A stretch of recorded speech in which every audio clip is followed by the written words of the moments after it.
This video series is for my fellow friends, our fellow friends in North America, particularly in Canada. There isn't a day that I don't look at the newspaper and see a new story about Canadians selling up their holiday homes in the US, Canadians canceling travel in the US, Canadian looking for other travel options. And Canadians really boycotting a lot of the US travel and products based on what the current US president is doing. And I remember last year I had the privilege of going into Italy, meeting Nigel Carley, chairman, CEO, co-owner of the Pinelli Group. And I had the most interesting conversations with Nigel. And I can't wait to introduce you all to him as a means of seeing what else is out there, seeing what investment opportunities are there, but also still trying to create that life that you don't need a vacation from and trying to remember about what's important. So, Nigel, I remember when we first chatted, you said, I always start with this one question. What was that one question? Oh, you're putting me on the spot now. Oh, I know. I normally start a conversation with people by saying, what is your dream? And is your dream to go for a home abroad? And are you looking to retire, or are you looking for something that's going to be a vacation home? Because the answer to that question is a really important one. Our business, I've rebranded the name and tried to rethink about how I describe our business. We like to think ourselves as dream makers. We like to think ourselves of helping people turn their dreams and their goals and ambitions into reality. But also, we like to think our company is really, the basis of our company is to democratize second home ownership. If somebody's looking to invest a large portion of their saved up or leveraged borrowed capital into a second home because they want to retire there and get rid of their original home, we're not really the people to speak to. I'll gladly have a conversation with them and point them in the right direction. But we're all about allowing people to have that holiday without taking a vacation, to let them achieve their dreams. If they say, no, we're not looking to retire just yet, I then say to them, the second important question is, that's fantastic. How many weeks a year do you see yourself enjoying that investment, that holiday home abroad? And if people come to me and say more than 5 weeks, I have to question if they're telling me the truth or if they thought it through. And the reason is, most of us mortals have a job. We're employed. We report to a board of directors or a boss or our stakeholders. And that means we're on a controlled amount of weeks each year that we can have a vacation. Here in England, we're used to 4 or 5 weeks guaranteed holiday a year. And I know that in North America, that can shorten down to as little as a week or 10 days, if you're lucky. And the other thing is, because of visa restrictions, people are controlled as to how much time they can spend, particularly in Schengen, in the European area. The third question I ask people is, close your eyes and tell me in your mind's eye what your dream home is. Paint me a picture. Where is it? How many bedrooms does it have? How many of your family are there enjoying it with you? Is it in the mountains? Is it by the beaches? Is it near a river? Is it near a town? What are you going to be doing in the evenings or at the weekends or every day of your holiday? And once they painted me that picture, the fourth question is, what's your budget? And sadly, the dream, the vision, and the picture in the brain doesn't always match the budget. And even if people say, well, I've got 200,000 or $2 million, euros, pounds, it really doesn't matter what the currency is. Trying to match the amount of money they've got with the property they want sometimes doesn't work. Because the fifth question is, what is your budget each year to look after that property when you're not there? Because people don't think how much it costs. And I say, well, let's just think about this for a minute. Why would anybody consider investing 100% of their available or leveraged capital into a property, an investment in a property that they can only use for a fraction of the year? It doesn't make sense. Why not consider a different way and turning that upside down and invest a fraction of your available or borrowed capital into something you can use 100% of the year? And that's where the idea came about 10 or 12 years ago, where I, like tens of thousands, hundreds of thousands of people, had this vision of buying a €1 house and doing all of the work and spending the rest of my days there. And I very quickly realized that it was a lot more money than €1. And the complication and cost of works meant that I was investing quite a lot of money. And the dream of my vision in my head was a lot bigger than my wallet could afford. And I thought, well, hang on a minute. If I'm thinking about this, there's got to be some other people thinking the same as me. So if I could bring those people together and share the dream and share our wallets, maybe we could get together and achieve a bigger and better property and share the cost of purchase and share the cost of the annual maintenance. For example, a 4 or 5 bedroom villa with a swimming pool and a bit of a garden, the running costs of that for 52 weeks of the year can run into tens of thousands of dollars, euros, or pounds. I know because we've been doing it for 10 years, it's about 60,000 a year to do it properly. So we came up with the idea of collective or fractional ownership, where a maximum of 12 people can come together and buy a property, and they share the investment, and therefore you get 12 people each putting in 200,000. That's a lot of money. And the annual costs can be divided by 12, and that's not a lot of money. So it started to gel and make sense. And then my head took over and the what ifs came in. Well, what if people can't agree? And what if there's a fallout? And what if people don't make their annual contributions? And 2.5 years of research with accountants and legal people brought me to the business that we now have, where every single property we have is owned by an English limited company registered at the UK Companies House. And that company is a non-profit and non-trading company. So if a company can't trade and can't make a profit and can't borrow money, it can't go bust. So it's set up specifically to own that property. It's ring-fenced. And then we sell a maximum of 12 shares in that limited company.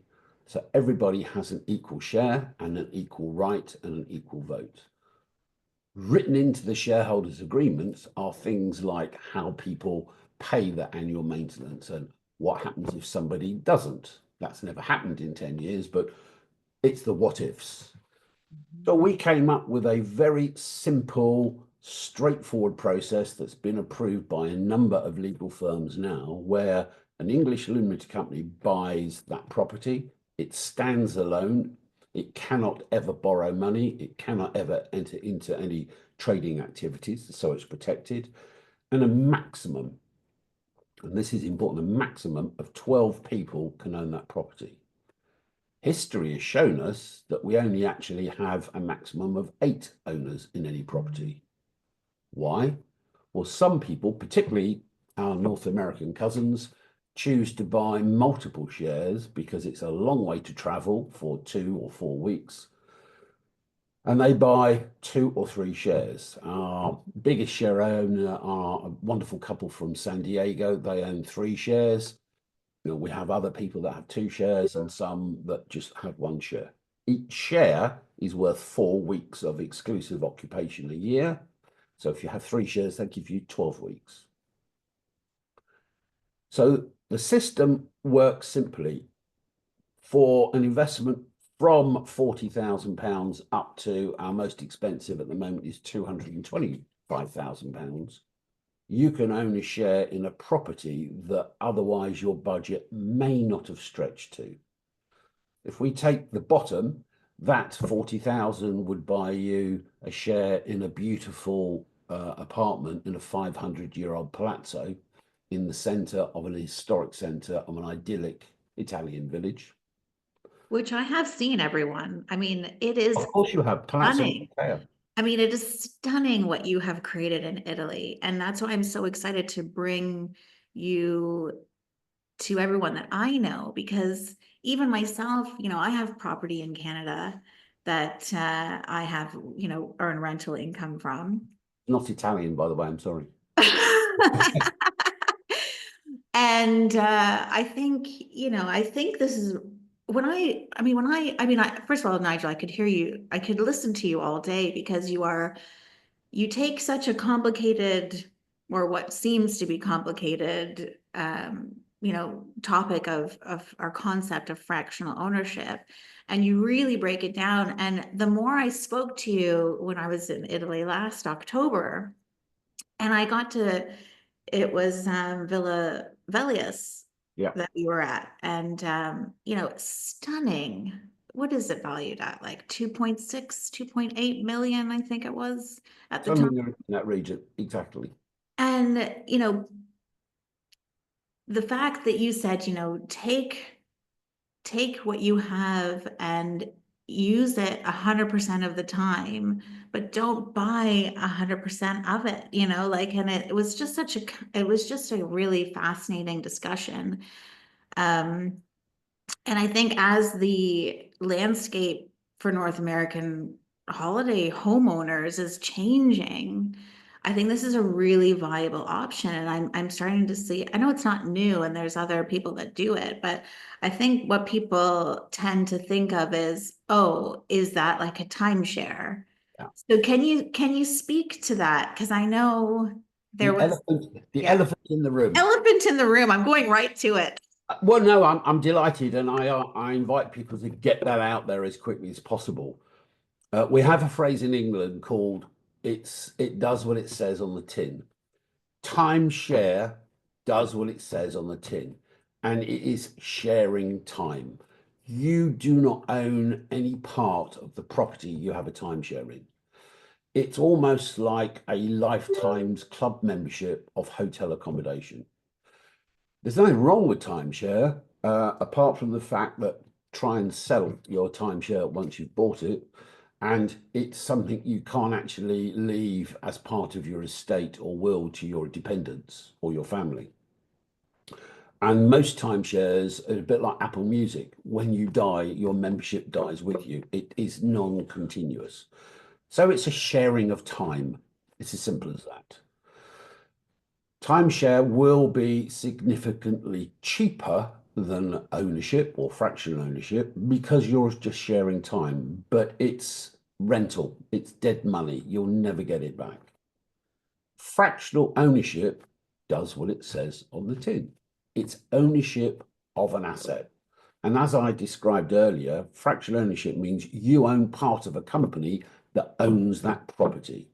It's a real asset, and it is part of your estate. It can be left to your dependents.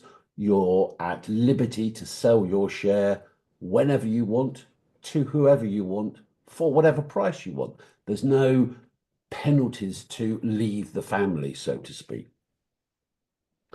And that's the simple difference. One is sharing time, the other one is asset ownership.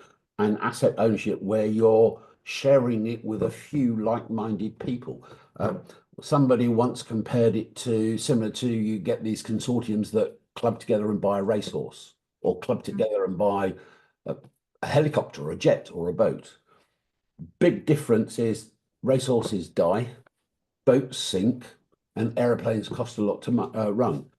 Property historically and generally goes up in value and doesn't go down in value. So one could argue, and I'm not a licensed financial advisor, but one could argue that your share purchase as an asset purchase will go up in value. And whilst I'm not licensed to predict the future, I can quote historical fact. For example, Casa Tremonto, which is, I think we showed you Casa Tremonto, which is fully sold out. The first shares were sold in that in September 21 at 150,000 a share. And the last share was sold in December 23 at 217,000. So that's quite an impressive growth. And we as a company look every January at our inventory of shares, and they go up historically 5% a year. So that's the difference between timeshare and fractional ownership. One is sharing time, one is sharing ownership. And that's the big difference. It's a massive difference when you think about it, because I guess it's natural for people to kind of have that second or that first question. Oh, isn't it like this? Isn't it like a timeshare? And you're thinking, no, in no way, shape, or form is is it like it. Yeah, it is real ownership, because the limited company that you own shares in holds the deeds, hold all of the documentation that proves that limited company owns that property. And here's an interesting thing. Mhm. The limited company has paid all of the taxes, and the limited company has gone through the buying process with Italian law on getting real ownership. What a lot of estate agents, I think you call them realtors, the Italians call them immobiliari, they have a lot of poetic license in their description of properties. And one thing they often don't discuss is the extras.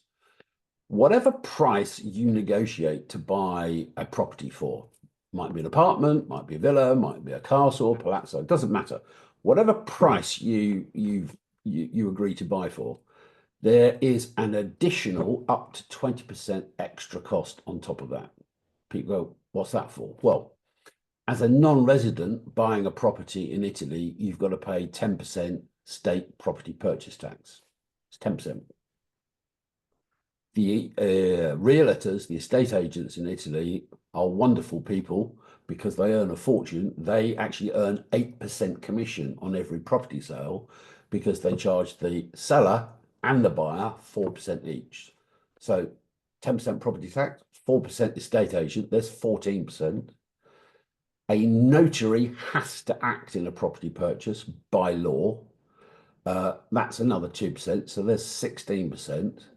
And the other 4% are all of your flights and travels backwards and forwards, the architect or surveyor or geometer to look at the property, your redecoration, your refurbishment, etc., etc. So unless you budget 20% extra, you've got a surprise coming. When you buy a share in one of our properties, a fractional share, the company who bought the property have paid that 20%, all of those costs. So our share at 50,000 or 190,000 or 225, that's it. That's all you pay. There is a small share purchase tax in England. They call it stamp duty, and that's 0.5%. So it's a few $100. It's not a lot of money, but that's it. There's no hidden costs. And I said earlier, you're at liberty to sell your share. There is only one caveat to that. You must offer it to the other shareholders first. And really, that's the fastest way, should and when you want to sell your share, because Michael and Sheila Tam from Canada, our Canadian owners, Michael Tam and his wife, Sheila McKinnon, actually said the only mistake they made when they bought a share in Casa Tramonto was they only bought one, not two shares.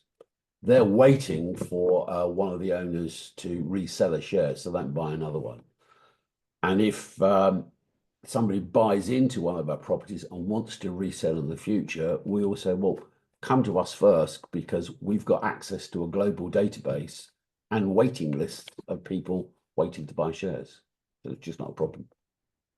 It just starts to become a no-brainer almost. And I think once you get past all of the initial questions, what is fractional ownership? How does it work? What are the other costs involved? And that's why I loved partnering with you, Nigel, because you're so transparent and you've been doing this for 10 plus years. So you've come across probably just about any scenario that you can imagine. And I know people were probably thinking, well, how do I get taxed on this? And I would say go to speak to your accountant and professional tax advice on that. But the other thing is that I know you're so willing to be a part of the conversation because, like you said, we're inviting people into the family of the Pinelli group, right? We are. And the easiest way I can answer just about any question, if I don't know the answer to it, I'll say, hang on a minute. You're a Canadian, you're interested in buying a share in one of our properties, and you've got a Canadian tax question. I don't know the answer, but Michael Tam and Sheila McKinnon live in Canada. Let's ask them because they must have asked that question in their journey. As far as I'm aware, any citizen of any country in the world is legally entitled to buy a share in a UK limited company, corporation, or LLC. There's no restrictions. Buying a share in an English company shouldn't have any tax liabilities on wherever you are based because you're spending money, you're not making money. The annual running costs, we'll come back to that in a minute because obviously there's an annual cost, may be tax deductible. It might not be tax deductible. And that's where you need to seek professional advice. And your only potential tax liability would come when you sell the share. Let's take a Casa Tramonto owner. I said the first share was sold in September 21 at 150. They are now reselling at 225,000. So there's an uplift of 75,000. Well, there would be a capital gain on that, but there might be an allowance because if you've had 5 years of 6,000 a year cost, that's an accumulative 30,000 of costs minus your 75 gain, a potential tax liability of on 45,000 subject to whatever allowances, but the tax is minimum. And if I could ask you to bear with me for 1 minute, I did a very interesting exercise. This is on English tax, but England is getting in line with the rest of the world, so it should be relevant to our Canadian listeners. English government under our new Prime Minister, Mr. Starmer, made massive changes to capital gains tax and purchase tax on property. We took an example of a property of 750,000. Now that could be dollars or pounds, but the figure is important, 750. And I projected that ownership forward for just 5 years, and I assumed a flat rate of value increase of 5% a year. Might be more, might be less, but over 5 years and a 5% increase a year isn't unreasonable. Under the current legislation, if you buy a property of 750,000 and sell it with a 5% gain over 5 years, you will actually lose 30 or 40,000 pounds as a second-hand purchase because of the capital gains and all of the costs in England. If you were to take exactly the same property but buy a fractional share, and I assumed a value of 140,000, with because that was 8 weeks ownership. Same period, 5 years, same growth, 5%. You actually make a profit of around 75,000. And people go, how's that? Dead simple. If you've got £750,000, don't spend that, spend 150. You've still got 600. Give that 600 to a professional wealth manager or financial advisor, and they might be able to get you today an annual income increase of around 3 to 5%. That's point number one. Point number two is the capital gain on 750,000 capital gains tax is a lot higher than the capital gain on 140,000. So the actual tax you would pay on the uplift at the end of 5 years is significantly lower on fractional ownership. And at the end of 5 years, guess what? You've still got 600,000 in the bank being invested by an investor. So at the end of 5 years, if you were to sell your share, you've got your gain back less your capital gains tax, but you've still got 600,000 of capital. It just doesn't make sense to invest a huge amount of cash into something you can only use 5 or 6 weeks a year. Doesn't make sense. And that's not my words, that's wealth managers. It is so, I don't even know what the word is, but going back to my wealth management days, and we're talking about changing landscapes. We're talking about how do you make smarter investments? We're talking about what options do you have at this point? After COVID, everything changed. After the 2008 financial crisis, so much changed. So there's all these waves, but I think with how you've described it, it is such an opportunity for tax planning as well. We're going to see a huge transfer of wealth in the next 20, 30 years. And so when you're looking at your portfolio, you're looking at your capital that you have to invest, it really makes so much sense when you paint that picture like that. And that's why I was really looking forward to having this conversation with you, because I think when people hear it that way, it just gives you something to think about. And I want to kind of get into next about sustainability. Sustainability, sustainable investments, people are being very intentional about where they're spending their dollars. Can you talk to us a little bit about the socioeconomic and cultural impact that you have? And maybe we can start with the picture behind you, because I'm sure everyone is wondering where that is, and maybe that might lead to the answer to the question. That's down the road from where we're based in this lovely little sleepy seaside town called Agropoli, which is in Campania. Some people haven't heard of Campania.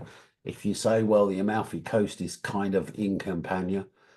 Campania is the third largest geographic region of Italy, probably one of the least populated because it's predominantly national parks and agriculture. It's a stunningly beautiful part of Italy. Its beaches are trumpeted as being some of the best beaches in the whole of the Mediterranean. In our area, we have 15 blue flags. So there's so much of the land which is protected. And I have to be honest and say, when we first embarked on our business, my wife and I, 10 years ago, sustainability wasn't at the forefront of my brain until I was invited into a mayor's office. And when I was invited, I got a bit worried, thinking, what have I done wrong? It's a bit like when a policeman knocks at your door, you open it up and go, I haven't done anything wrong. I go, no, we were just asking for directions.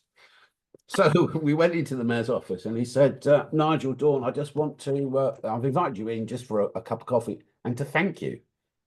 I said, well, that's very, very generous of you. Why are you thanking us? He said, well, you might have seen all of the press that's been going on in Spain. This was last year, where there's been a rising dissatisfaction by the Spanish population about over tourism and how things are becoming too expensive for the locals to buy properties. I said, yeah, I've seen those reports. What's that got to do with us and the Pinelli Group? And he said, because of the way you've approached sustainable tourism. And I nodded my head in agreement, not really understanding what he was saying. He said, think about it like this. He said, in essence, you're a property developer. You take an old property that's falling down and you've beautifully restored it. So number one, you're saving properties that would otherwise disappear and you're bringing them back to life. So you're not creating an environmental impact by taking green land and building a new property. And he said, we understand your business model and that 12 people own that. He said, what you could have done is developed 12 properties. And let's assume they were 2,000 square meters on each property, which isn't a big piece of land. He said, suddenly we've got 12 properties, 24,000 square meters of otherwise nice land is disappearing. And you've got 12 owners coming over for 4 weeks a year. So most of those properties would have stayed empty. Plus, because of how you elevate the standard of that property, you're increasing the value. And that would have had an impact because it will start to force the local prices up. He said, you've done the opposite. You bring 12 relatively high net worth individuals into one property that hasn't been built, it's been restored, it's been brought back to life, and they occupy that property through 52 weeks of the year. So not only are you not having an impact on local property values because you never resell your properties, and that's a key part of the sustainability.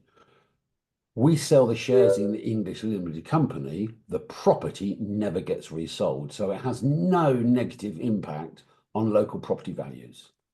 Moreover, because our owners are coming over at different times of the year, they arrive every week of every month through 12 months of the year, they're bringing valuable money into the local economy. They're helping the local shops. If it wasn't for us, the cleaners wouldn't be doing the cleaning in the house. The laundry wouldn't be the laundry. The local guys that come round and look after the land and do the gardening and prune the olive trees.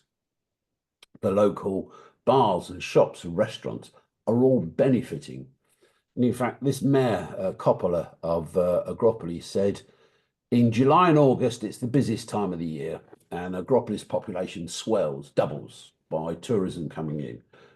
But in 2023-24, the average spend per adult per week in Agropoli was 15 euros. That was it. 15 euros a week per adult. Because they're bringing the local Italians coming on holiday and they bring a load of the stuff with you. He said, we've done a non-academic but a fairly accurate analysis, and your owners are spending between 150 and 200 euros per adult per week. And that's all gone into the local economy. Restoration is the name of our game, not rebuilding. And whenever we take a ruined property and bring it into a livable one, just like you saw when you came over, we don't have skips. We don't have these great big, in England we call them skips. I don't know what they're called. Dumpsters, I think they call them in yeah. big metal things. Mm-hmm. We've never used them in 10 years. It started because we couldn't find anybody that had them, but it means no building materials leave our site and go to a tip to be commercially disposed of. It doesn't happen. We make sure that we reuse as much as possible in our restoration. If it can't be restored and reused and repurposed, it's crushed on site and forms the basis and foundations for any new construction of terraces or swimming pools we do. We make sure that if we're not connected to the main sewage, the cesspits, the clargesters, are biodegradable ones. So they environmentally reuse the water, which goes then to irrigate the fields. We make sure that we use low copper wiring in all of our houses. None of the plumbing is copper. It's all environmentally friendly plastics. All of the lighting is LED lighting. All of the heating is by air source heat pumps. And now we're starting to introduce solar power. So the impact we have environmentally is as low as possible. Our swimming pools use less than 1% chlorine, and that's basically in there to keep the pumping equipment clean, not the water, because our pools are saline water pools. It's great for the environment, it's great for your skin, and it doesn't rot the elastic in your bikini either because it's salt water, not chlorine. So it's really important to us that we have an economic and a social and a governance. Our owners collectively come together, and as a share owner, you are entitled to become a board director of the limited company. You don't have to be, we invite them in. So, and I am chairman of the company that has the board of directors, and we meet quarterly because we have global clients. It's a virtual board meeting, but we talk about what's gone and what's coming. How can we make the property more efficient? How can we make sure that all of the team that is involved in maintaining that property are local people? Nobody that works at our properties lives any more than 5 kilometers away from the property. So that's the cleaners, the launderers, the swimming pool guys, and it's again to support the local economy. So it's a key part of what we do. It's brilliant. And again, the more I speak to you, the more I'm like, what an incredible opportunity to, if you are looking as an investor to either buy a holiday home or, well, buy a holiday home really. That's it. Um, Buy a holiday home. That's it. And, I was speaking to a few friends of mine and they were quite interested. And some of the questions that I got as well were, well, what if I can't use it that year? Can I rent it out? Or, what if when I do go to sell, how does that work? So maybe we can talk about how you support the owners when they come with you with these to you with these questions. The what ifs are really important. What if everybody has plans for next year, but then something happens? I know I said my wife and I want to come May the 15th to May the 29th, but my daughter suddenly announced she's getting married and we're going somewhere else. What are we going to do? Well, the first thing we would do when weeks can't be used, we contact the other owners and say, JR and Denise can't make it for these particular weeks. Is anybody interested in having their weeks? So the first thing we do, we try and do a week exchange to see if people want to swap. Here's the interesting thing is, before you become a second home owner, every vacation you ever book or will ever book has 3 important factors. They're called low, medium, and high season prices. And that's where people start to shorten the wait list of where they're going to go. When you become a homeowner, that goes out the window. You actually want to go to that property at different times of the year to see what different thing happens. It's just as much fun in January as it is in July. There's just less people in January. And in our part of Italy was chosen for some really important reasons. One of them was it enjoys 300 days of sunshine a year. So, hey. So first thing is we will always help to try and swap weeks. If that doesn't happen, they can sell their weeks. They can say to another owner, well, we actually can't use the week you're offering, but if you can use the weeks that we can't use, and they would make an arrangement to contribute towards. The third option is put it out there in the rental market. They own their shares. They can use whatever facility they want to rent their weeks out to family, friends, family and friends don't often pay, but family and friends, work colleagues, local advertisement, or to let us know, and we'll make it known and available that that property, those week or weeks are available for rent. There is a charge for that. It can be as low as 5%, it can be as high as 15%. And we try and say to people, avoid Airbnb, avoid booking.com, because our properties are exceptionally high quality. The rental prices, therefore, are very high.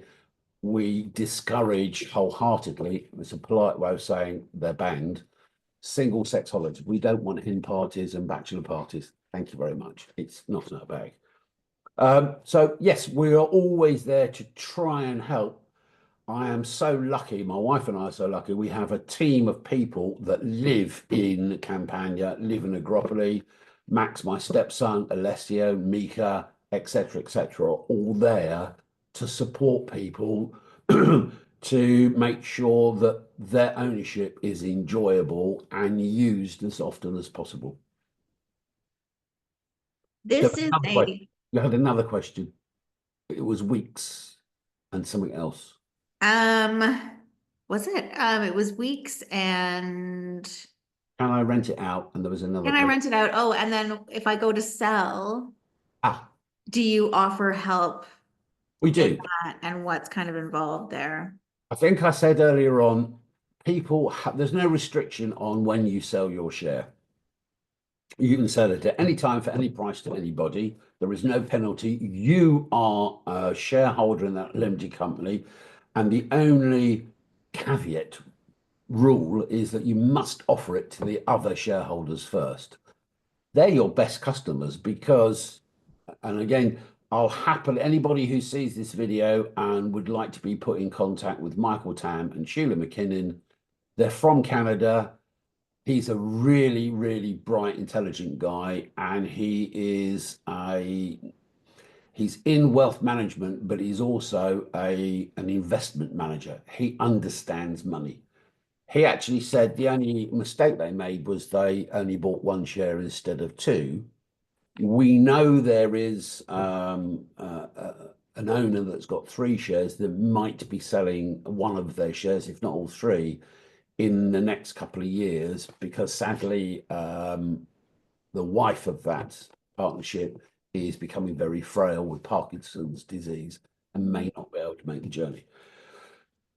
If an owner wants to sell their share and none of the existing owners are interested, I also come to us, let us know, because we always have a wait list. We have customers on our database going back to 2017 who still ask me to keep in contact with them. They're not ready yet because they're waiting for a share in that particular property. We will charge a selling and administration fee of 5% of the new share price. So if you bought it at 100 and Castro want 150, the new price this year is 225. We'll charge you 5% of the current selling price. So you still make a profit. You'll still have to pay tax because you made a profit. You can't avoid the tax person, can you? One of our owners, to sort of sum up how we try and help, one of our owners coined the phrase, "We're really proud to be part of the Pinelli family." We are a small family business. We will never become a huge corporate conglomeration. We're very proud that in 10 years, we're now on our 8th property. 8/8 are 64. So even if we were to sell out all 8 properties, there's going to be a maximum of 60 to 70 owners. That's enough for me to know their first names, their last names, their kids' names, their anniversary dates, their birthday dates. We like to be part of a family and bring them in to be part of the community. It isn't about buying a share in a house. It's about living your dream. And your wonderful phrase is, make your vacation part of your life, not a vacation you look forward to. Alessio and Mika, who live locally, they have an exhaustive knowledge of everything that happens, from can we have a private chef to can we have pasta making classes to where's the best vineyard to can you take me on a historical tour? Can you organize a boat rental for me? Can we go hiking and biking in the mountain? Whatever people want to do, we try as hard as we can to say the answer is yes. Now, what's the question? I love this, and this is what I was actually going to comment on next, but you just beat me to it because it's you said it exactly right. You're not just buying a share of a company or a share of a property. You are coming into a family. And, one of the things that I loved was everything that you just listed off, but it is that concierge level service. You need to be picked up from the airport. You need to have your house, you need to put some of the goodies in the fridge, because no one likes to come home and not be able to have a cup of tea with after the airport, Absolutely. Um, and just really embracing the culture, I mean, there is so much of the world to see, but even in that area of Campania, you're so connected to the rest of Italy and also Europe, So if you wanted to go there and then pop over to Spain or pop up to Rome or go to, the world is really your oyster. And the fact that you have this almost one, I don't even like the phrase, we need to come up with a better phrase, but that one-stop shop. Yeah, sure. Like you've got everything that you could possibly need and you're spending a fraction of the cost. You're able to use your other capital to grow your wealth as Correct. well. Tax planning, retirement planning, inheritance, all of that stuff comes into play when we're talking about this. So What did Rockefeller say? Own nothing and control everything. But the lifestyle really begins way before people become owners. And our discovery visits are designed to achieve one thing and one thing only. When people come and visit with us here in Campania, I have to assume that they've had lots of conversations with either myself or my team. They understand the legal structure, they understand the pricing structure, they understand the property management and what we do to look after them, they understand the location, they understand that it's a villa or an apartment. And when they arrive for a minimum of 2 or 3 days, the last thing I want to show them or my team to show them is the property.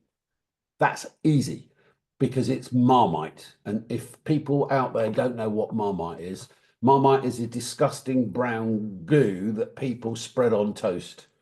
And it's on some snacks called Twiglets. And it's you either love it or you hate it. And that's why a house is Marmite. You either love it or you hate it. When people come, of course they want to see the property. That takes an hour. Whenever you go and buy a house, wherever it is in the world, you don't spend 3 days staying in the house deciding if you want to buy it. It's most house visits, open houses. How long do they last? Hour, 2 hours, 3 hours, and you may go back for a second visit. That's it. So that's not the importance of a discovery visit. Knowing how much it is a fact. That's not part of a discovery visit.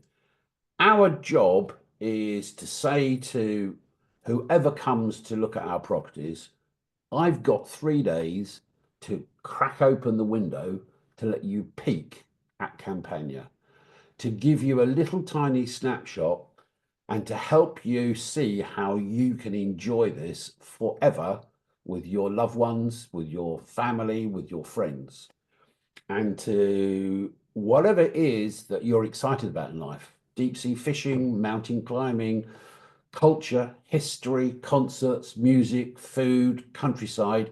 It's all there in Campania. And a discovery visit, again, it does what it says on the tin. It's to discover Campania and how can I enjoy this forever and a day for 4 weeks a year or 8 weeks a year with my family.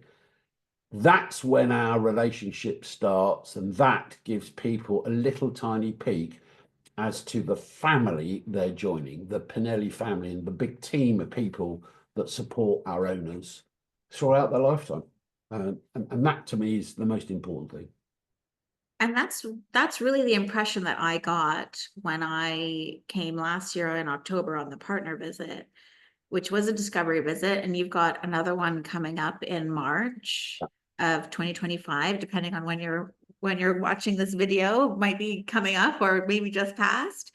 But truly, the discovery visit was incredible. I mean, right from when you get picked up from the airport, Nigel, like you, Dawn, the whole team, they just make you feel so at home. And you guys go through so much effort, but it is a joy. You know, it comes across with so much joy to be able to bring people and show them around. We love sharing it. We really genuinely love sharing it. When I first, and let me explain why, and this to me is probably the most important thing about having a dream home and a life in Campania. I've been lucky that I've been going to Italy every year for either business or pleasure for over 50 years, 52 years. It's now March 2025. I had my 70th birthday 3 days ago. So I don't feel 70, it's the Italian food. But when we first decided that Italy was going to be where our home would be, I had a real tough challenge. I thought, well, where in Italy? Because I knew everywhere. And I had a simple A4 sheet of paper with a line across the top and a line down the middle, and points I like, things I don't like. And Campania just kept winning and winning and winning. But right at the top of the list that never changed was people. The sense of family and community is deafening. It's incredible. I always joke and say we have the most sophisticated and powerful closed circuit television protection in the world in Campania. They're called grandmas, the nonnas. They know everything, they see everything, and they forget nothing. But I don't know of any old people's homes or retirement homes in Campania because the families stay together, live together, and die together. It's the sense of help and support we were given and made us fall in love with that region is something that comes through in our enthusiasm and our desire to share that. And as you very kindly say, Natalia, when you came over, you got a little tiny snapshot of some of the things that we're so lucky to treat as normal life, whether it's Nonna Rosa, the 93-year-old that runs the provision shop at the bottom of Palazzo Maratea, or Luigi and his family who runs the hardware store in the middle of Agropoli, or Mika who does the pasta making classes, and so on and so forth. Whether it's the local priest who invites you in for a cup of coffee and steals my cigarettes, or whether you go to the open church services or join in the carnivals and festivals, it's just a friendly place. And it's because of that, it's a safe and friendly place. I'll tell you a little story. We had an amazing couple. Our furthest, most distant friends are Lindsay and Alison from Australia. Now, Lindsay Oates is a world famous psychiatrist and he's on permanent lecture tours around the world. And they became owners in Palazzo Maratea, must be getting on for about 18 months ago now. When they first arrived, Alessio and Mika were there to introduce them to how the Palazzo works, where the local bars and shops. And Lindsay and Alison said, no, that's very kind, but we'd like to actually trip over ourselves.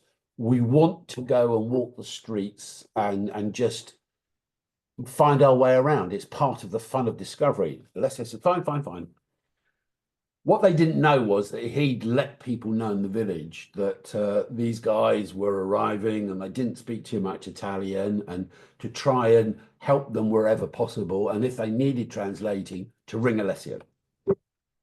That never happened.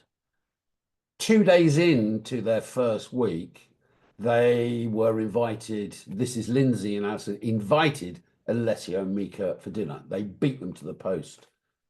And they said, "Oh, that's really nice. Which restaurant are we meeting?" And they said, "No, no, no, no. It's not a restaurant. It's the name of people." They were invited to somebody Alessio didn't know in the village of Campania, and Lindsay and Alison had invited Alessio and Mika to a stranger's Italian's house for dinner. That's how they were welcomed in the village. And they left their first week with 15 new friends. Wow.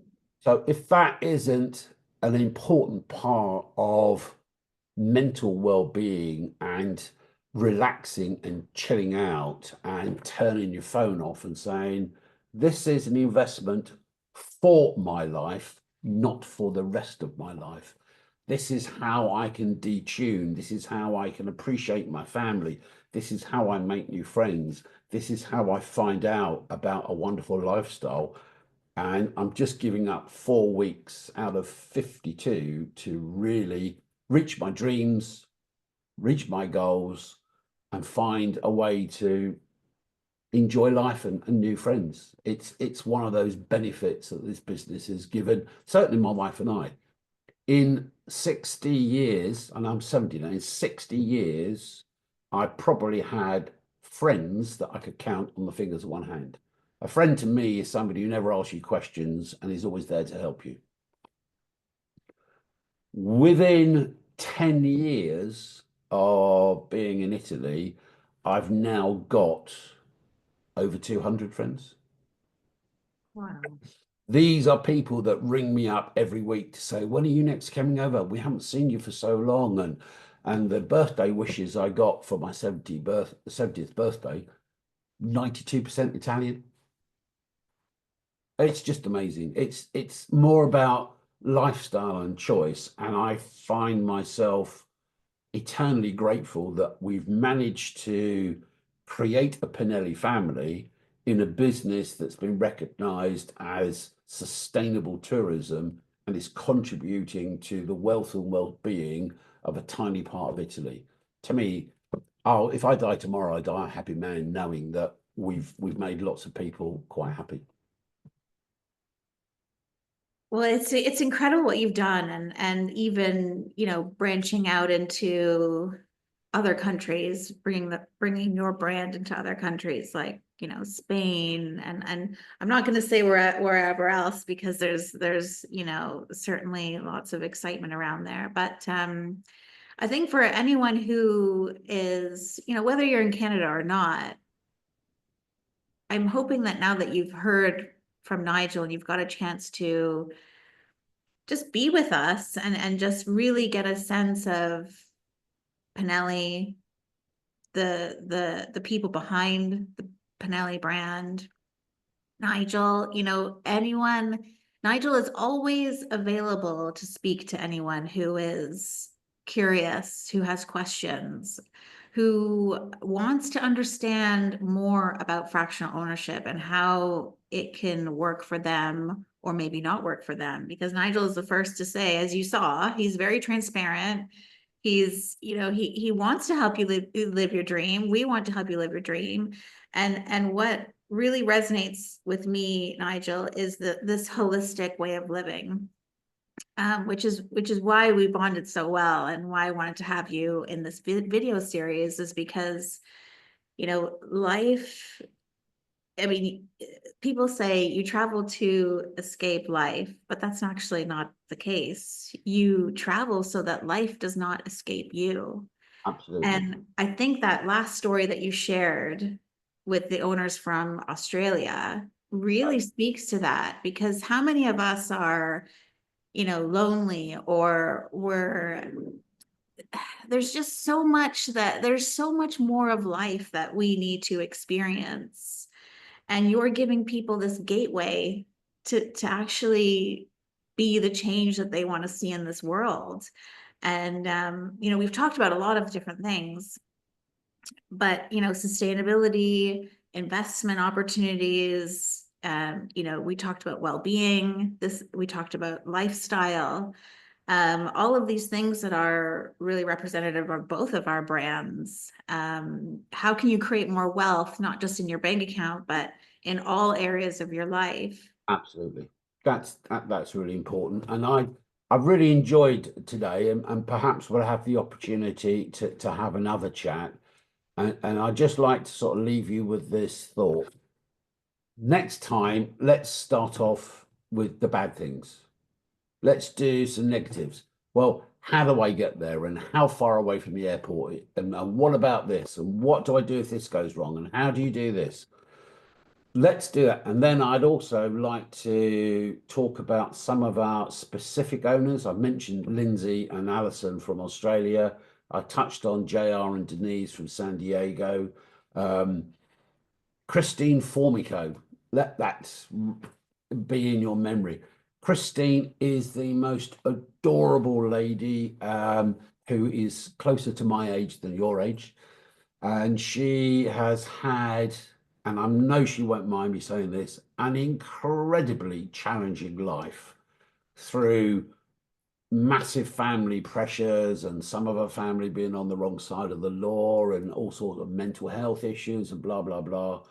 She did a video with me. I said, would you mind sharing your story, Christine? Because it gives me goosebumps every time I hear it. And she actually ended the video by saying, Nigel, I can't thank you and Dawn enough because you really made my dreams come true. And I'd like to explain how that happened and why it was important for her, because maybe that would resonate with some of our viewers. Because, as you quite rightly said, Natalia, it's not about the money. Money is just a mechanism to allow you to get to enjoy things.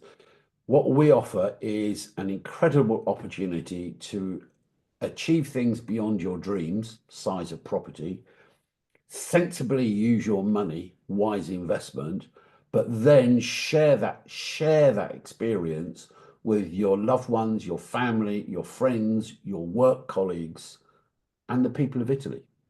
Who could want more?